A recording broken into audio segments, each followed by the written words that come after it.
Tama nga sinabi ng banyo. Ikakasal ka na. Kaya dapat hindi ka na nagpakita. Lara, magpapaliwanag ako sa'yo. Magpapaliwanag ka? Ngayon? Ngayon pa? Almiro, huli na ang lahat! Sino ang tinutukoy ninyo sa usapan ninyo? Adorio, huwag ka sana magagalit.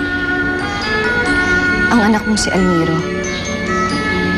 pinayagan kong bumalik sa mundo ng mga tao. Ano? Bakit?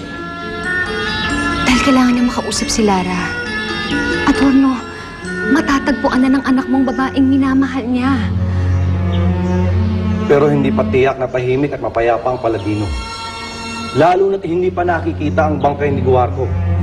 Anumang oras, maaaring sumalakay ito sa kaharian. Hindi niyo ba naisip yun?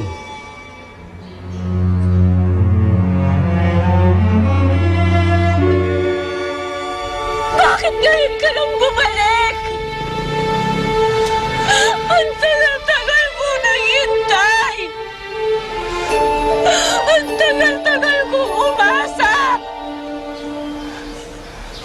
Araw-araw, nag-aabang ako dun sa mga lugar na madalas nating puntahan.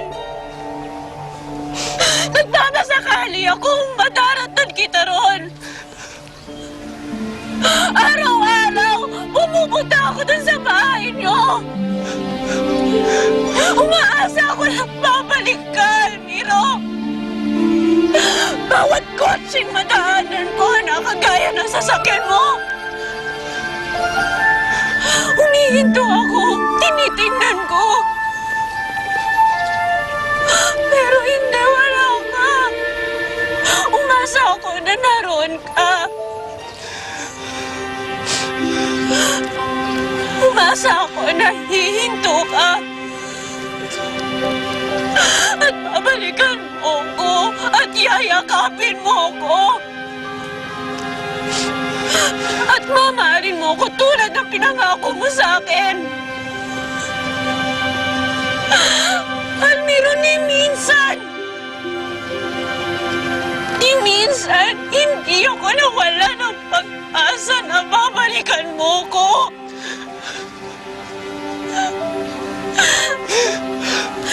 Ni minsan, hindi ako nawala ng pag-asa dahil yun ang alam ko. Yun ang akala ko. Pero nagkamali pala ako. Mula nung makalaya ka sa sumpa at nalipat sa akin yung kapangitan mo, hindi ka na nagpakita sa akin. Nilayo ninong mo, hindi ko naramdaman, Almiro. Tapos ngayon darating ka, haharapan mo ako at magpapaliwanag ka. Wala na, Almiro, para saan pa? Hindi mo alam ang mga pinagdadaanan ko. Hindi mo alam ang mga kailangan kong gawin at lagpasan para makabalik lang dito sa mundo ninyo at makita kang muli. Pero Almiro, bakit ngayon lang? Kahit ako tinatanong ko ang tadhana kung bakit ngayon lang tayo pinagtagpo. Sa bawat oras na lumilipas, lagi kitang naaalala. Lagi kitang naiisip. Sa bawat oras na hindi kita nakakasama, nagdurugo rin ang aking puso lalo. Alam kong nagdurusa ka.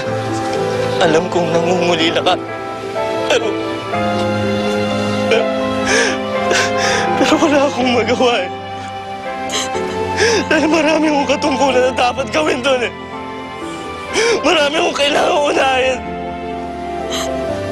Lara, sinubukan ko magpadala ng mensahe sa'yo.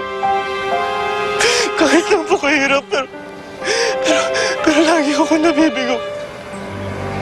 Lara, hindi ko alam. Hindi ko alam na naisalin ko sa iyong sumpa. Hindi ko alam na nagbago ang iyong anyo. Nakadagdag pa to sa hirap para mahanap kita. Kung alam ko lang na ganito ang mangyayari, hindi ko na sana hinayang mapalaya mo pa ako sa sumpa. Mas gugustuhin ko pa ako naghihirap, Lara, kesa sa ikaw. Hindi ako naniniwala sa'yo. Ginamit mo lang ako, Almiro. Ay, hindi totoo yan. Kung hindi totoo, bakit nagpakasal ka sa iba? Sinabi sa akin ni Mami at Nina yung totoo. Bago sila umalis sa inyong kaharian, nakatagda ka raw ikasal kay Bawana. Totoo yan. Nagawa mo akong ipagpalit. Nagawa mo akong ipagpalit na hindi mo man lang alam na naghihintay ako sa'yo dito. Almiro, pinagmukha mo akong tanga. Lara, hindi na tuloy ang kasal.